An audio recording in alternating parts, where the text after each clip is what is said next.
Great to see you back again for this video on the Nashorn restoration. I'm Rob, and as you can see we're still working on the cradle. Well, the cradle itself, the base and the elevation part is mostly done. Of course we still need to put in the gears and everything, but that will be after the gun is installed. We're still looking for original parts. We want to keep everything as original as possible. At the moment I'm starting to work on the sled of the gun. As you can see, I've placed some of the parts just to see how everything works together, if it fits as it should be, compared to all the measurements we have, and it fits pretty well. Still needs quite some work. These barrel clamps are in more or less in the correct position, but of course I still need to do the milling for the seat of the barrel and also where it will slide over the sled. Originally it will contain brass, so then this would be a highly accurate part, but since we only allowed to have it static and not firing, it's completely demilitarized, so it cannot fire again. So yeah, we don't have to be that precise as long as it's strong enough and visibly it's looking as it should be. And yeah, that is what we are aiming for. So these parts are laying in the correct position, except it needs to be put on the sled, so it needs to lower about 3 centimeters. But this measurement ends up pretty well. Yeah, you can see I have the drawings here for checking everything. Between these two there will be a cover plate going around for protecting the recoil cylinder that normally sits inside. And other things to do are these two parts will be angle iron in the back from this part. This will be riveted, these two parts. This is for the travel lock. These are used only for the Tone Pack 43, but you can see that they're still on the Nashorn. The Tone Pack 43 was built first and then later it was put on a vehicle. So they used exactly the same mount, and you can see it by these parts that they don't need it anymore, but they also didn't change it. So these are still on. It needs to be shimmed up 5 or 10 millimeters, I have to check that. But taking that into account, this distance is correct. It's maybe a few millimeters off, but yeah, it's handwork, so it's always a bit different. Here the front, this is a piece of tubing, but it will resemble the part that will connect the recoil cylinder. So we'll have to do a bit work on that. There will be, like with 3 rivets, a part that you can bolt this plate on. I think this will be a 3-part video, and then the 4th part will be installing the barrel on the sled. And when the barrel is in place, also the shields will be mounted right here, so that we can fit everything. Now that we have enough room to work on it inside the Nashorn, yeah, it's more difficult. You have to climb on the tank constantly. In about a month's time I hope to have the gun on, and then I can start on the shield. And when the shield is on, then we can put everything back on the Nashorn. So yeah, in time for Millitrax. So I hope you enjoyed this video, and to see you at Millitrax in a few months' time. This is the sled from the top view. And you can see there at the end where it's painted, it becomes more narrow. That's probably due to welding on the outside, since it's built up out of several pieces. This is a strap and then a T-bar underneath to make it look like the original part without a lot of milling cost. So we did this, we started on this part just before the fire, and it got bent again during the fire and straightened out a little bit. Put the braces in to keep it at the same width, but what I have checked now, it needs to be 242 millimeters wide, and at the narrowest point here it's 241, so that's almost good. but it's bent inwards due to the welding on the outside. So I'm going to weld on the inside to get it more straight, and then I'm going to make it with straps like this, the same width over the full length, so that we can mount the barrel clamps, and then we can mount it inside the cradle. So in here, these are shim plates, and there need to be a shim plate at the bottom as well, and I can attach it with rivets then. You can also see, hopefully here you see the points, there are holes for rivets, like here in the front. Still need to drill a lot of holes on this side, but I can take the measurement from the other side. So I hope I can finish this part within this video and assemble it in the cradle to show you how it's going to be. So I have started working on this piece. You can see here the paint is a little bit burnt. I welded on the inside. At first this measurement was 241 millimeters, and now it's just over 243, so the bend is going in the correct direction, so I'm pleased with that. The straps will go out later, and then I will squeeze everything to the correct dimension, since overall it's too wide. And here you can see I did it before with stick welding, and it was a bit too hot, and that's why it bent. You probably can't see it otherwise than the burn. I welded on the inside to put the correct tension in to warp it back. And for the new welds that I put on the outside, here you can still see it's a seam, so I want that to disappear. It's not a structural weld, so I don't have to make it very strong. Now I put small dots on it with high current, so they will still burn in deeply enough, but don't put that much tension in it. And also I cleaned up all the holes for the rivets, and on this side I can put all rivets in, and then rivet them on the inside, or in this case welding them, because there's very little space to rivet, and it is still more than strong enough. And on the inside normally there's also a big recoil cylinder, but we don't have any dimensions or pictures of it for the shape of it, so we're not going to make that one. But yeah, if we find out the dimensions later on, we can still change that. I have started work on the other side. Already did the welding on the inside, as well as all the rivets. I still need to do some welding, but I'll let it cool down in between, so that it doesn't get too hot. The higher the temperature difference, the more warping you get. And as for the rivets, we before the fire, when we started working on this piece, already marked it out. You can see double marks. The first row was wrong, and the second, so yeah, we had to redo it, but luckily it was still there, so I don't have to measure anything. The reason that I drill by hand is because the magnetic drill is just too big to put on. Yeah, it's possible, but it's more cumbersome than just doing by the hand, and yeah, by hand it still goes fast enough.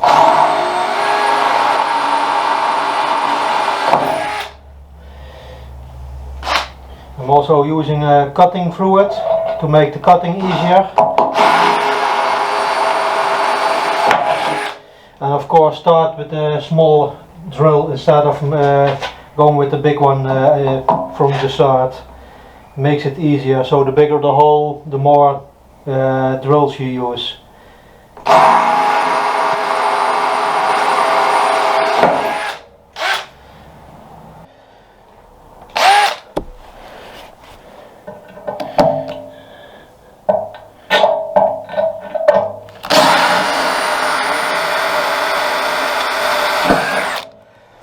What I forgot to tell you about drilling by hand with several sizes of drill, starting with a smaller one. If you take a big drill and you want to drill it by hand, of course this is very big, but to know what size drill for pre-drilling, you measure the sole of the drill. In this case it's only like 3 or 4 millimeters, and so the minimum size is 3-4 millimeters for pre-drilling. But this also is a very thin sole. If I take a smaller drill, this is 8 millimeter and it's still almost 2 millimeters. So it differs per type of drill how thick it is, but that's the minimum size for pre-drilling. And of course, the stronger the machine you have, the bigger you can go without pre-drilling.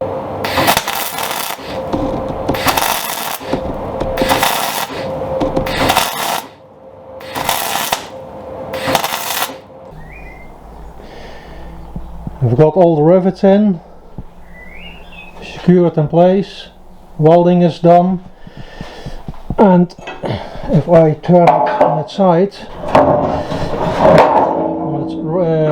on its correct orientation, you can also see that the bend in the back is gone.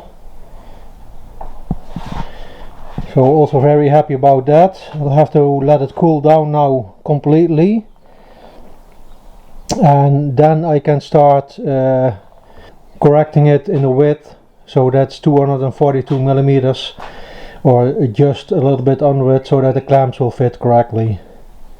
And after that is done, I can install it in this piece, in the cradle. It will go in there, so this seat, and in the back and to the sides. And these 2 strips are shim plates to keep it in place, and then it will be riveted in place. The way I can adjust this is quite simple, because the width is too large, so I can use machine clamps like that to tighten it down, and then weld some strips in to keep it in place. Nothing of this will be shown later on, because there will be cover plates in between the barrel clamps, and even when it fires, the cover plates will move back with them. So this will all be covered up and you cannot see it anymore. We have bought a part of original sled, but we don't know exactly which part it is, if it's front or back or somewhere in the middle. It's still in Hungary, we still need to pack it up, but due to the virus it's still very difficult to go there. So we wait it out, and yeah, for now we make it a replica, and yeah, later on we can still replace it. So the part has cooled down completely. You can see some straps were already in, but it was too wide, so I cut a little slot in it and have made some extra straps. So now I'm gonna make this all to the correct size with the clamp, and then next thing is to clean it up and fit it in the cradle.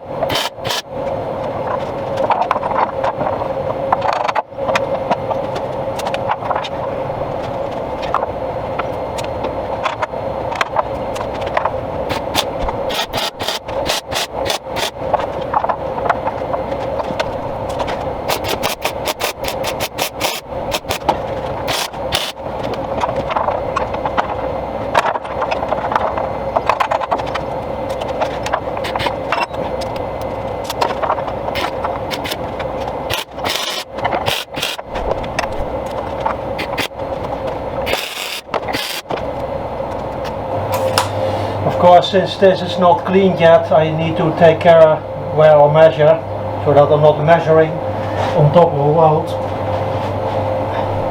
So double checking is always good.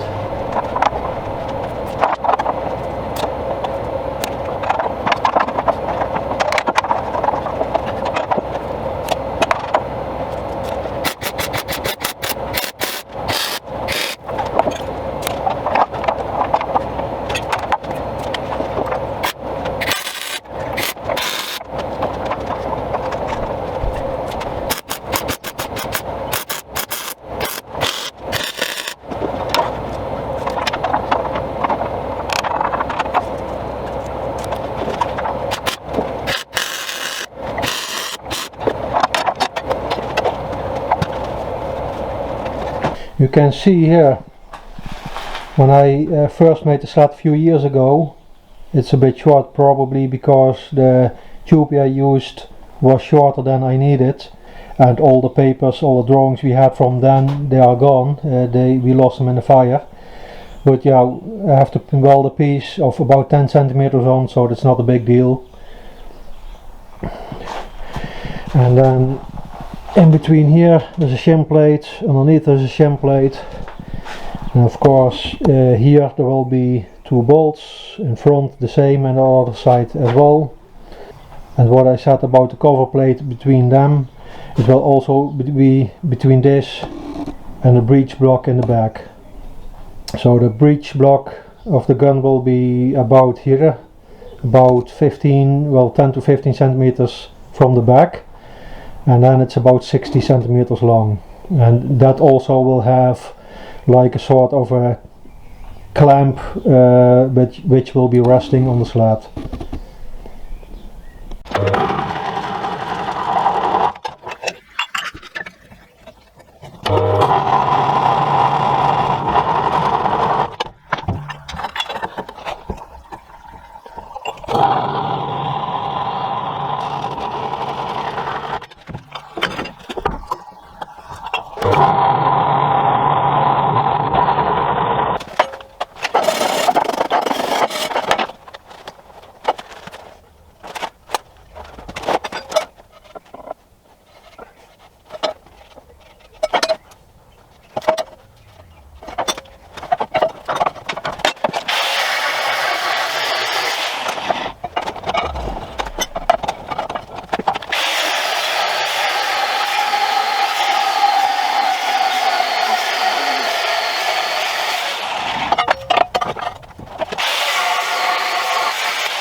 So you can see I have lengthened the sled. There will be this brace on the outside. It's for the travel lock on the inside of the Nashorn. It will grab in that in here, and also we'll get a U-shaped part of sheet metal on the inside, about 6mm thick, and then roughly the same length as this part. I have to check the exact dimensions. So it will be very strong. So now I can finish weld that part, clean all the welds off, and then like these welds, and also the welds of the extension piece. So when that is done, I can start mounting all the brackets.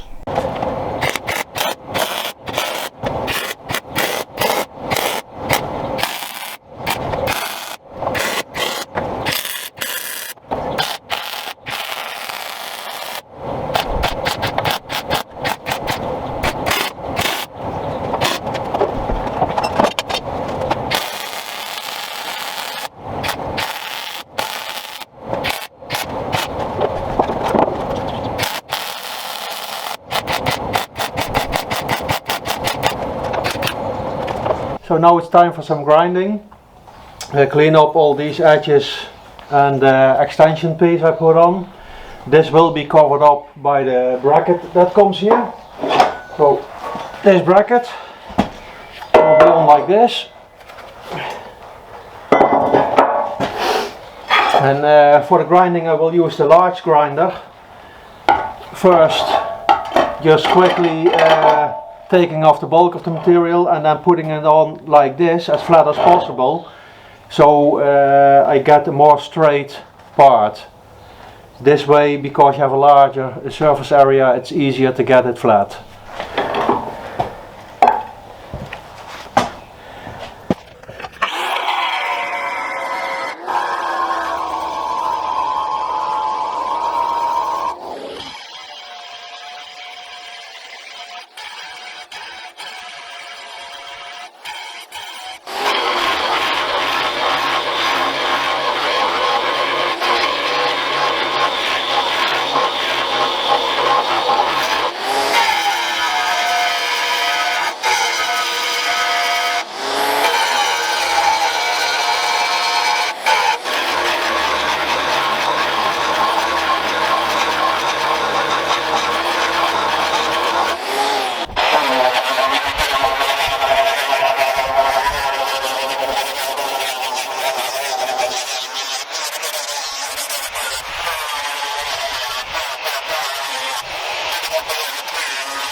So I'm going to use a brand new disc with sharp corners to clean these edges up.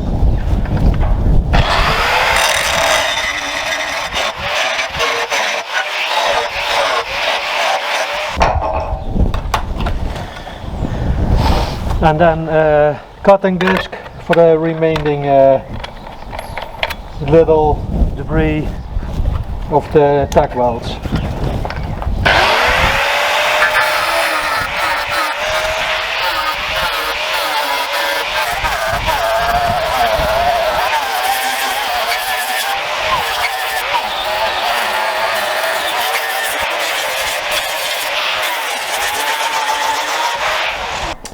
I have the shims in place, the unpainted metal. So now it's time to put the sled back in for drilling the holes and see if the fitment with the shims is correct.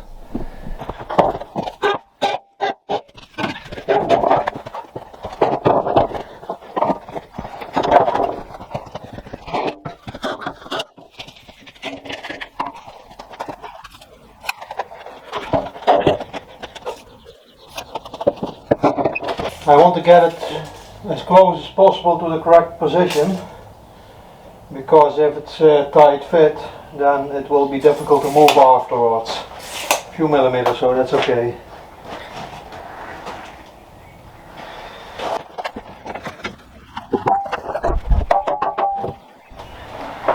In the front it is going in.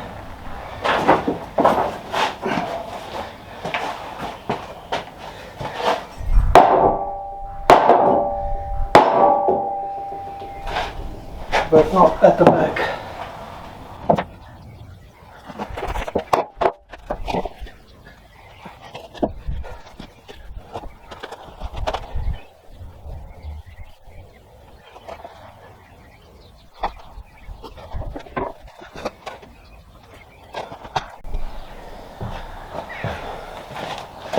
As you can see, I have the sled in.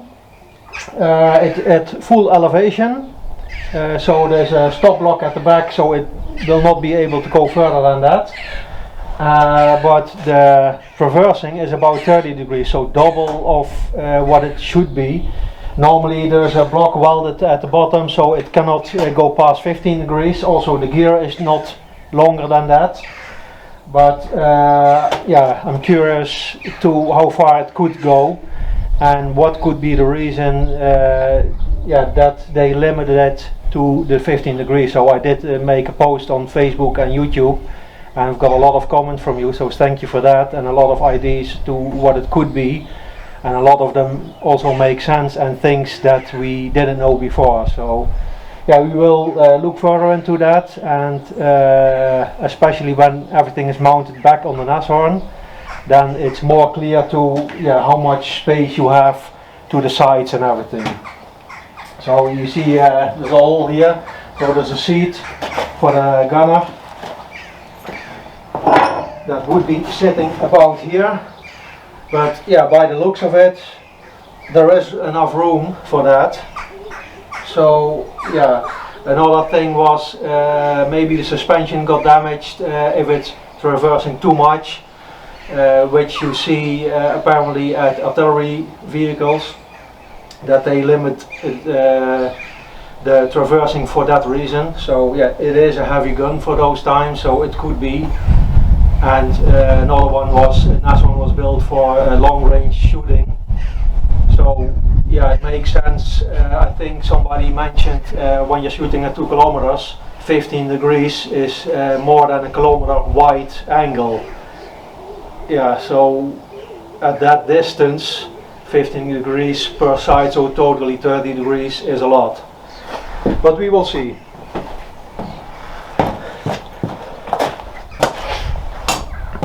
So we are at the end of this video. So for the next video I will show you more about all the brackets that will be bolted on, as well as attaching the sled to the elevation part and the shims that go in between. So I hope to see you back for the next video, and if you enjoyed this video, don't forget to subscribe, thumbs up and click the notification bell.